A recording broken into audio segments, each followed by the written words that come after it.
بسم اللہ الرحمن الرحیم۔ السلام علیکم میرے پیارے معزز ناظرین، حضرت یونس علیہ السلام کی یہ جو واقعہ ہے یہ ہمارے لیے امت محمدیہ کے لیے ایک بہت بہترین سبق ہے جو اللہ تعالیٰ نے قرآن پاک میں ارشاد فرمایا ہے۔ یہ کیسے اور کس طرح امت محمدیہ صلی اللہ علیہ وآلہ وسلم کے لیے ایک بہترین سبق ہے۔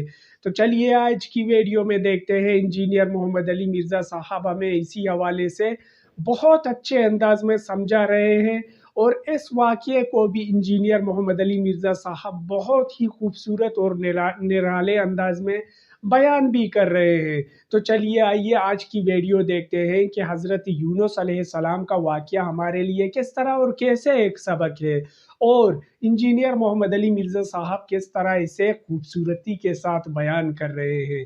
تو چلیے آئیے ویڈیو کی جانب بڑھ کے دیکھتے ہیں۔ آئیے اپنے ویڈیو کا آغاز کرتے ہیں۔ سورۃ الصافات میں آیا کہ اگر یونس علیہ السلام مچھلی کے پیٹ میں ہم سے دعا نہ کرتے، اور وہ دعا آئی سورۃ الانبیاء میں، لا الہ الا انت سبحانک انی کنت من الظالمین۔ اگر یونس ان الفاظ میں ہمیں نہ پکارتے تو مچھلی کے پیٹ سے اسی دن نکالے جاتے جس دن مردے اپنی قبروں سے نکلیں گے۔ اتنا عتاب، اتنا جلال اللہ کا کہ یونس کی غلطی اتنی سویر نوعیت کی کہ جس دن مردے قبروں سے نکالے جائیں گے اس دن ہی پھر اللہ تعالیٰ فرماتے ہیں ہم یونس علیہ السلام کو مچھلی کے پیٹ سے نکالتے ہیں۔ اور دعا بھی دیکھیں، سورۃ الانبیاء میں آئی، لا الہ الا انت سبحانک انی کنت من الظالمین۔ لا الہ الا انت، کوئی نہیں معبود سوائے تیرے، سبحانک، اے اللہ تو تو پاک ہے، تو تو غلطی نہیں کر سکتا، انی کنت من الظالمین، میں تو انسان ہوں، غلطی کروں گا۔ کیا زبردست انداز ہے جی توبہ کرنے کا۔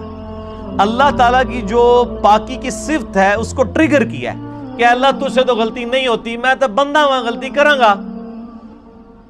اور اللہ کو اتنی پسند آئی یہ کلمات، اور اس کے ساتھ الفاظ ہیں کذالک ننجی المؤمنین، ہم ایمان والوں کو بھی اسی طریقے سے نجات دیں گے جو یونس کی طرح ہم سے دعا مانگے گا۔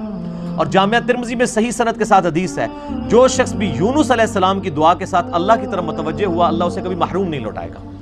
یہ اسماء اعظم ہے۔ میرا ایک کلپ 4 لاکھ سے زیادہ لوگ یوٹیوب پہ دیکھ چکے ہیں۔ مصیبت اور پریشانی سے بچاؤ کے 3 وظائف، لا الہ الا انت سبحانک انی کنت من الظالمین، حسبنا اللہ ونعم الوکیل، اور یا حی یا قیوم برحمتک استغیث۔ یہ 3 وظائف۔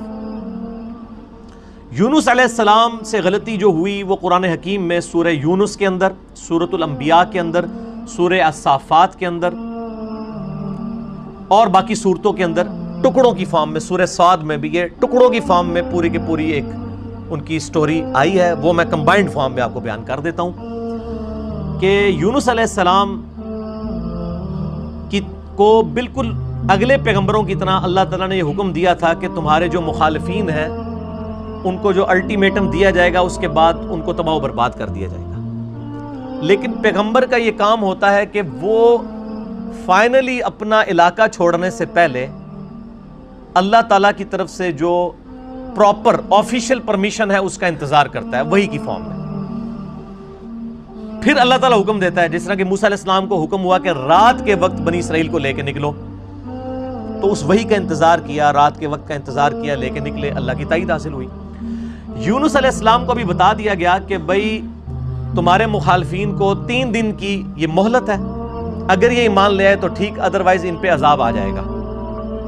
اب جیسے ہی وہ 3 دن پورے ہوئے، کمپلیشن کے قریب تھے، بجائے اس کے کہ یونس علیہ السلام اللہ کی وحی کا انتظار کرتے کہ مجھے اب پراپرلی آخری 1 منٹ میں بھی تو آ سکتی ہے نا وحی، یہ سمجھ لیں تھوڑی دیر پہلے اپنا علاقہ چھوڑ گئے کہ اب تو ٹائم پورا ہونے کے قریب ہے، اب نظر بھی آ رہے ہیں کہ عذاب ان پہ آ جائے گا۔ اللہ کی وحی کا انتظار نہیں کیا، اور قرآن کہتا ہے کہ گمان یہ کیا کہ ہم ان پہ گرفت بھی نہیں کریں گے، بالکل آخری وقت تک انتظار کیا تھا نا، اب کس نے لانا تھا ایمان۔ لیکن پیغمبروں کے لیے چھوٹی سی لغزش بھی اللہ کے حضور جو ہے وہ بڑا معاملہ ہوتا ہے، کیونکہ ان کا رتبہ بلند ہوتا ہے۔ اب یہاں سے یہ نکلے غصے میں بھرے ہوئے، اللہ طرف ماتا نکلے اپنی قوم پہ غصے میں، اور گمان کیا کہ ہم ان پہ گرفت نہیں کریں گے۔ اور یہ سمندری سفر میں نکلے، وہاں سے اپنا علاقہ چھوڑ کے کشتی میں سوار ہوئے. کشتی جب سینٹر میں پہنچی تو بہت بڑا سمندری طوفان آیا، اور وہاں پہ یہ ٹریڈیشن تھی کہ کشتی طوفان میں اس وقت پھنستی ہے جب کہ اس کشتی میں کوئی ایسا شخص بیٹھا ہو جو اپنے مالک کی اجازت کے بغیر بھاگا ہو. ایسا غلام جو مالک کی اجازت کے بغیر بھاگا ہو، اس کے لیے وہ قرآن اندازی کیا کرتے تھے. قرآن ڈالا، حضرت یونس علیہ السلام کا نام نکلایا. ظاہر ہے وہ بھی تو غلام تھے نا اپنے رب کے، بغیر اجازت کے نکلے ہوئے تھے. لوگوں نے کہا نہیں یونس علیہ السلام ہے، یہ تو نیک شریف آدمی ہے، اس نے تو لوگوں کو بھی نیکی کی طرف بلایا. دوبارہ قرآن ڈالا جائے. دوبارہ قرآن ڈالا، پھر یونس علیہ السلام کے نام نکلا. تیسری دفعہ ڈالا، پھر یونس علیہ السلام کے نام نکلا. اب لوگوں نے کہا جی ہماری مجبوری ہے. یونس علیہ السلام کو تو پتہ ہی تھا نا. انہوں نے کہا اب یہ آزمائش آ گئی میرے اوپر. ان کو پھینک دیا سمندر میں. قرآن کہتا ہے بڑی مچھلی نے ان کو نگل لیا. قرآن میں دن نہیں آئے. ہمارے ایک سب کانٹیننٹ میں مشہور ہے کہ 40 دن رہے. تورات میں دن آئے 3 days and 3 nights. جونا علیہ السلام، جونا کہا جاتا ہے انگلش میں یونس کو. یونس علیہ السلام 3 دن اور 3 رات تک، یعنی کتنے بن گئے وہ 72 گھنٹے بن گئے. اتنی دیر مچھلی کے پیٹ میں رہے، 3 دن اور 3. اور ظاہر مچھلی کے پیٹ میں، ویل مچھلی کے پیٹ میں رہے، اور پیٹ میں بھی ظاہر ہے وہ میدے میں ساری گرمائش ہوتی ہے. پورا جسم ان کا، یعنی وہ تو اللہ نے ان کو زندگی دی، وہاں تو آکسیجن بھی کوئی نہیں تھی، وہ تو مرزانہ طور پہ ہی زندہ رہے. بہرحال جسم پہ اثرات آئے ان کے، اور وہاں پہ انہوں نے پھر یہ دعا مانگی، لا الہ الا انت سبحانک انی کنت من الظالمین. بس یہ پڑھتے رہے. اللہ تعالیٰ بتایا ہمیں اندھیروں میں اس نے پکارا، اور اللہ نے دیکھے ان اندھیروں میں بھی اپنے اس بندے کی ندا کو سنا. کذالک ننجی المؤمنین، اسی طریقے سے ہم مومنین کو بھی نجات دیں گے جو ہمیں پکارے گا. اور یہاں پہ وہ کہتے ہیں آیت کریمہ بڑا گرم ہوتا ہے جی، وضو کر کے بیٹھو، خوشبو لاؤ. حالانکہ جس شخص نے یہ پہلی دفعہ پڑھا ہے اس نے خوشبو والی جگہ پہ نہیں پڑھا. مچھلی کے تعفن والی سب سے زیادہ جگہ میدے ہی ہوتی ہے. میدے میں ہی سارا تعفن ہوتا ہے. یہ ڈکار آپ جتنے لیتے ہیں سب کچھ گیسیں ساری میدے میں ہی ہوتی ہیں. اللہ کے ذکر کے لیے کوئی پروٹوکول نہیں. صحیح مسلم میں حدیث ہے کہ نبی علیہ السلام حالت جنابت میں بھی اما عائشہ کہتی ہیں اللہ کو یاد کرتے تھے. اور جامعہ ترمذی اور ابو داؤد میں مولا علی علیہ السلام سے حدیث ہے کہ نبی علیہ السلام کو قرآن پڑھنے سے حالت جنابت کے علاوہ اور کوئی حالت مانے نہیں ہوتی تھی. قرآن کے لیے جنابت سے آزاد ہونا شرط ہے. بغیر وضو کے بھی قرآن پڑھ سکتے ہیں، اور باقی اذکار تو جنابت کی حالت میں بھی آپ پڑھ سکتے ہیں. قرآنی دعائیں بھی پڑھ سکتے ہیں قرآن کی نیت کے بغیر، جسٹ ذکر کے طور پہ. کیونکہ آپ جتنے ذکر کر رہے ہیں وہ تو بھی قرآن میں ہے نا. اللہ اکبر بھی تو قرآن کا حصہ ہے، سبحان اللہ بھی ذکر ہے.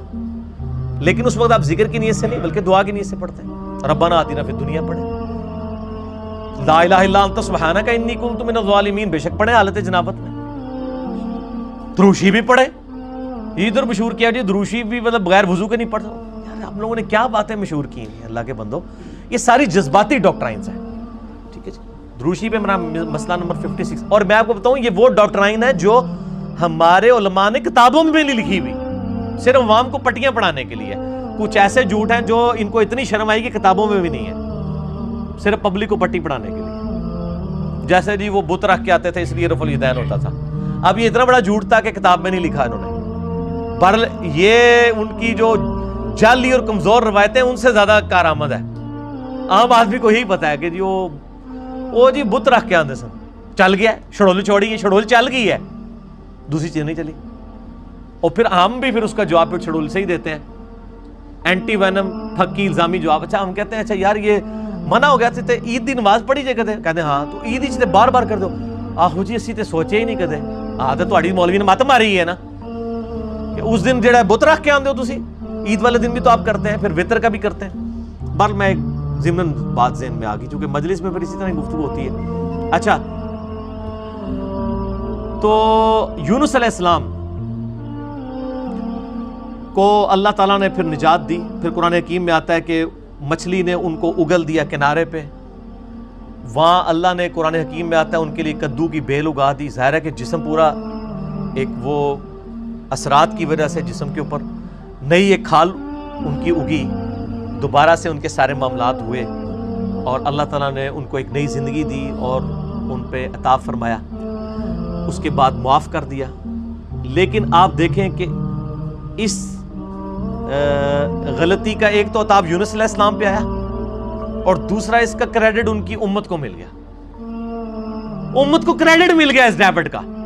اور سورہ یونس جس کا نام ہی سورہ یونس ہے، اس میں حضرت یونس علیہ السلام کا نام آیا ہے۔ اللہ طرف آتا ہے کبھی ایسا نہیں ہوا کہ کسی قوم پہ عذاب آ کا فیصلہ ہو جائے اور وہ عذاب ان سے ٹل جائے، الا قوم یونس، سوائے قوم یونس کی، کہ یونس علیہ السلام کی قوم سے یہ عذاب ٹل گیا۔ کیوں؟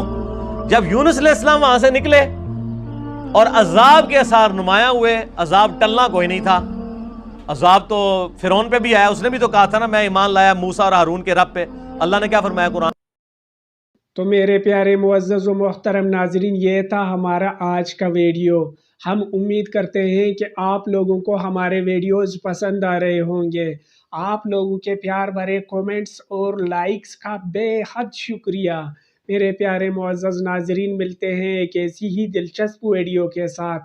تب تک کے لیے اپنا خیال رکھیے اور ہمیں اجازت دیجیے۔ اللہ حافظ۔